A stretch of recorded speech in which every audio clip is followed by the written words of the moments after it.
Hey guys.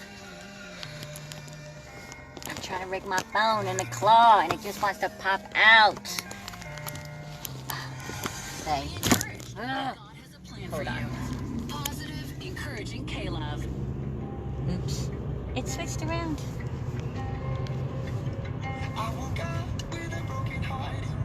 So, good afternoon.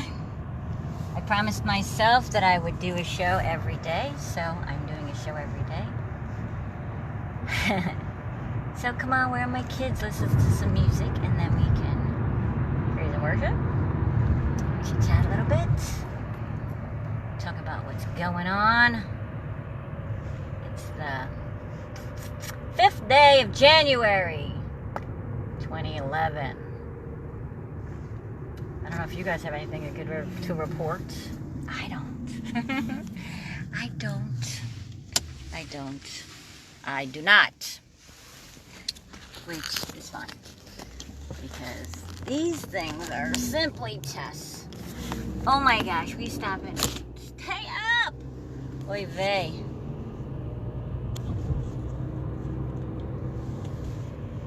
Okay.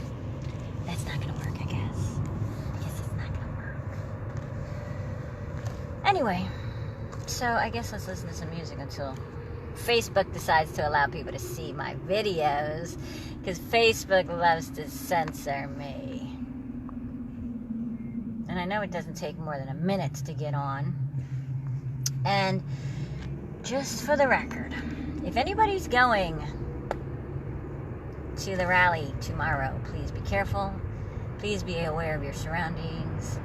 Please know how to put out a fire. It's very important. If you are going to the rally tomorrow, please make sure you know how to put out a fire. Because you guys are bringing a whole bunch of fabric.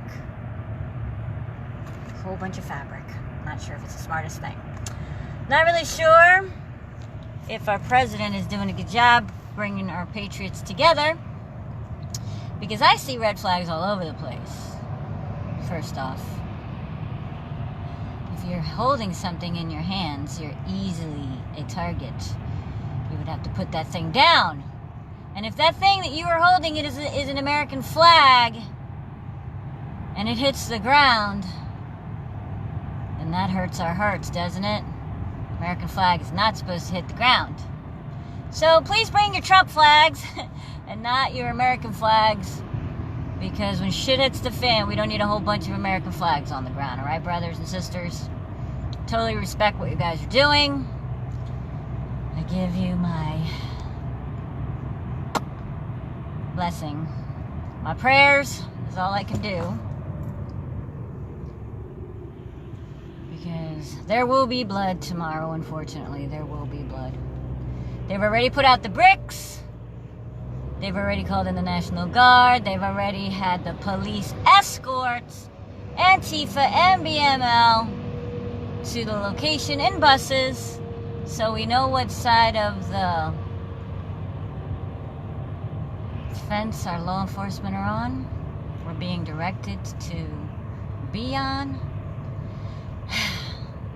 But the military answers to the commander-in-chief, so that's good news. But I would hate to see, the National Guard fighting the cops. That would be sad. I wouldn't want to see that at all. So, may the Lord be with you if you go to the rally tomorrow. But that's not what I wanted to talk about. I wanted to talk about doing the right thing. Hi, Kevin. Hi, Henny. Mush, whatever that means. Hello, sweetie. Hello, Robert. You guys abandoned me. Just know that mommy is psychic, okay? And I had a vision, and there was a lot of fire. There was a lot of fire. Just be safe. Just be safe. Be okay. But I wanted to talk about today how the devil tries to get you. He's always trying to get you. He whispers in our ear. And if you're not paying attention to what he's saying, and where he's directing you to, you'll find yourself in that place, and then you'll regret it. Case in point, you guys know, hi Lou baby, how you doing, sweetheart? You guys know that I have been struggling with drinking and hanging out at bars. Not that I'm a super barfly, but I mean, that's where the people are, and I'm a people person, okay? I'm a people person. And I like talking to people, I like talking to strangers, I just like talking to people. Hence, coming online all the time. And the devil knows that. And he knows how weak I am when it comes to, like, I was just, like, in the house for, like, 6 days straight. Because I was quarantined. Because I got exposed to COVID. Thank Jesus that I was not positive. Even though I had to get the stupid test, I wasn't positive. So praise the Lord for that. And thank you all for your prayers. Because I felt better the next day after you guys all prayed for me when I was crying about my belly hurting. But I did have a super, like, stomach virus or something. And I heard a couple of people are having that too. So, anyway, thank God that that's over. But, so I've been by myself for the last couple of days. I've been cooking dinner and, you know, eating my own dinner, which always sucks. Stinks. Because when I cook, I like cooking big meals. I like cooking a lot of food. I like cooking for a lot of people. I like cooking. I like being with people, like I said. So,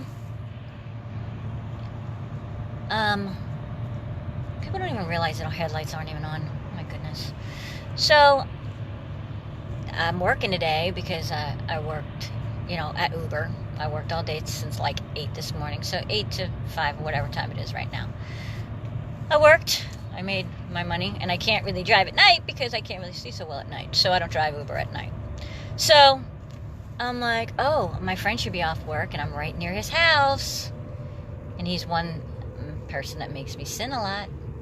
And so I was like, no, you know, that wasn't anybody's idea except your own. That was your own selfish idea. And you said you weren't drinking, so no.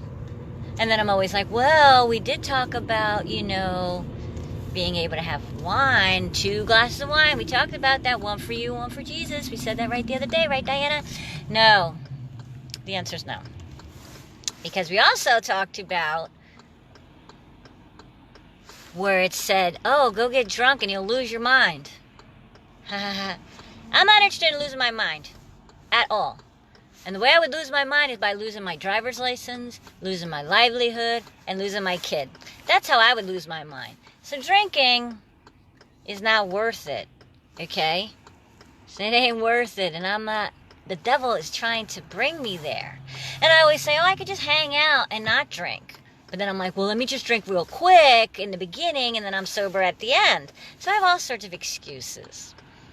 But what I've been doing instead is this.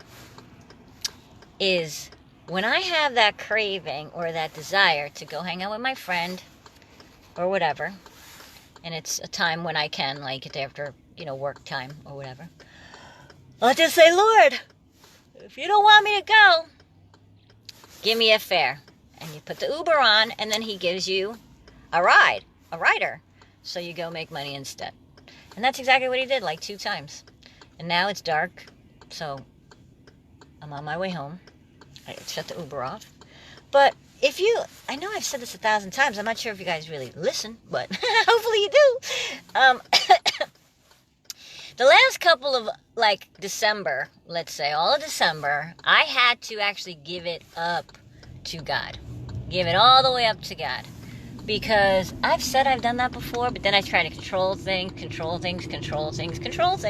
and they never work out. They never work out when I try to control things with my ways and my desires and my outcomes. So now I'm just like, okay, Lord, the one thing I know I want to be is a better mom. So when I have those cravings, okay, if I go and drink with my friend Doug, let's see, it's 5 o'clock, I'll be done by 7 o'clock because he normally has to go home by 7 o'clock. Then I have like a 30-minute ride home, so I'll be home by 7:30. And then by the time I get home, I'm not hungry anymore because I had to eat at the restaurant, right? Because that's a requirement, right? So then I'm like, oh, child, are you hungry? Do you want food? Do you actually need to make, like, do I have to actually make you something? Can't you just have this canned Chef Boyardee and call it a night. I mean, that's not really being a great mom. I mean, the poor kid needs vegetables and substance. So, these little baby steps, I know that they sound ridiculous to certain people, especially normal moms who, have husbands and they cook dinner and they do all sorts of crap for their kids. I'm just different. I think I had post-traumatic stress. No, that's not it. After you have the baby, when you disconnect from the baby, I forget what it's called. Postpartum. I think I had that. Because I don't think I ever really connected with my baby. But that might just be me, that I'm a cold-hearted biatch. I'm not sure. But, yeah, I've never been one of those moms. Just never been one of those moms. I don't know what my problem is. My mom wasn't one of those moms either, so maybe that's what my problem is. But my sister is one of those moms, and she had the same mom I did, so I really don't understand. But I turned out a lot more like my mom than my sister ever did. That's for sure. So, when the enemy is whispering in your ear, oh, just stop and get some pizza real quick. You could spend $1 or $2. But then why am I getting a pizza and the kid's not getting anything? That ain't right. That's not right. So, I'm proud of myself because, 1, I worked all day.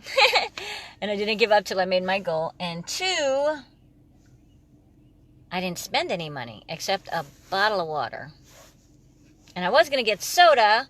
And then I was thinking again, I'm thinking more like how God would think. Okay? This is a temple. I am God's temple. My body is a temple of God. We know that, right? So then why on earth I'm going to shove all this sugar? And for the last couple of days, that's all I've been eating. And salt and sugar.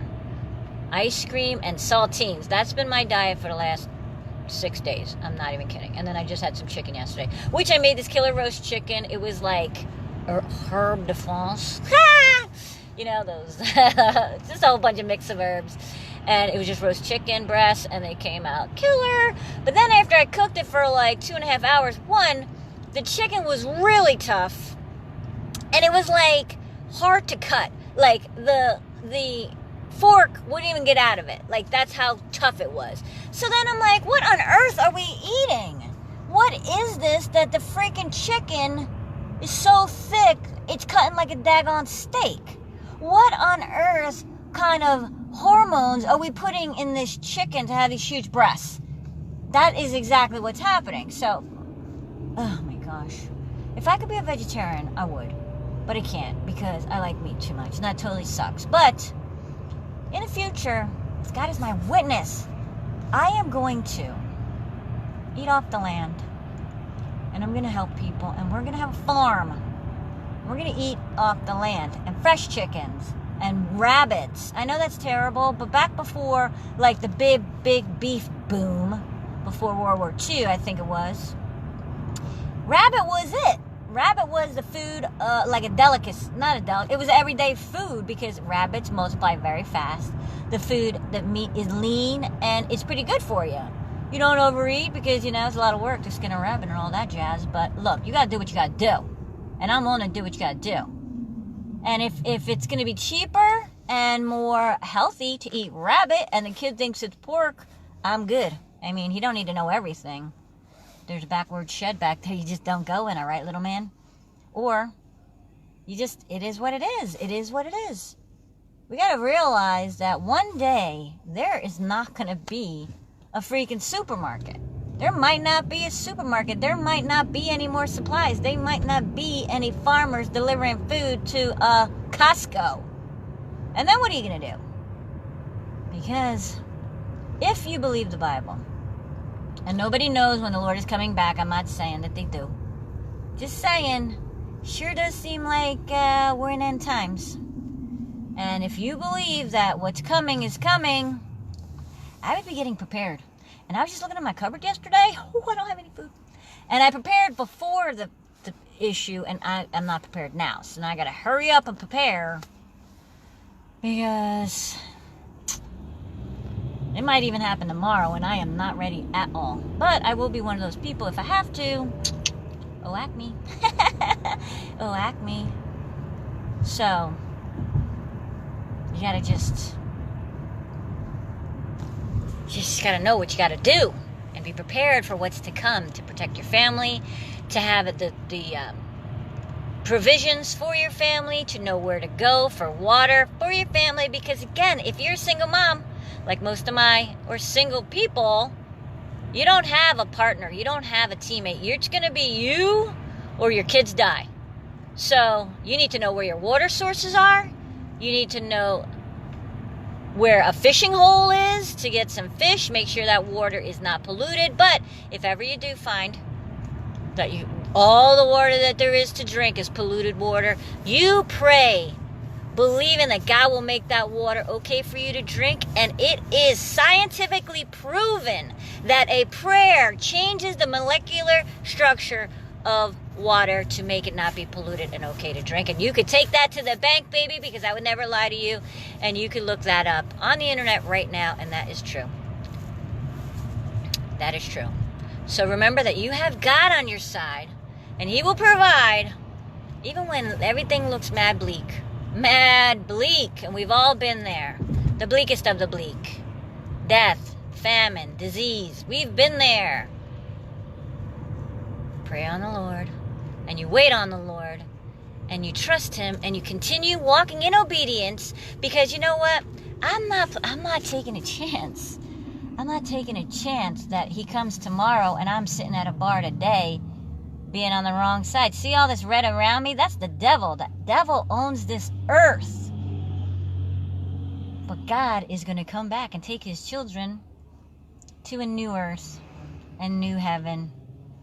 So we don't really have to worry, but you do have to be prepared, okay? Just because God is on our side, He's not going to baby feed us food. You know what I'm saying? God helps those who help themselves. So tomorrow, I'm going to go and get some provisions before stuff hits the fan. Now, this is a word to my fellow patriots, because if you're a patriot, I would recommend that you remove your flag from your property. I'm just saying, as protection, I would do that. I would do that for your family's protection, because if you don't know, then you might not. You're just a sitting duck, all right? You're just a sitting duck. If Antifa or Obama's shadow government decides to call out the friggin' trolls, let's call them, then you are a sitting target. They'll know exactly who you are and where you are. So, it's like we have to be working. We have to be in it like we are the guerrilla. Because it's time for guerrilla warfare. And Antifa's not stupid, and BML's not stupid, and their leaders are not stupid, and they're way more organized than we are. I gotta tell you, kids, the Patriots are not organized. There's no grassroots locally. We're just listening to the president and following him along, and I like him too, but I think that he's sending you into some place that's not gonna be beneficial for you. And I hope that you can see that. And I hope that you are prepared. I pray that you're okay, my fellow patriots. I hug you all before your big day tomorrow. May the Lord be with you, and be with the enemies that try to rise up against our country and against our people and against goodness. And all I can say is may the Lord protect you. Say your repentance tonight, because tomorrow is a new day and a new dawn. Have a good night, Patriots. Be blessed and be a blessing.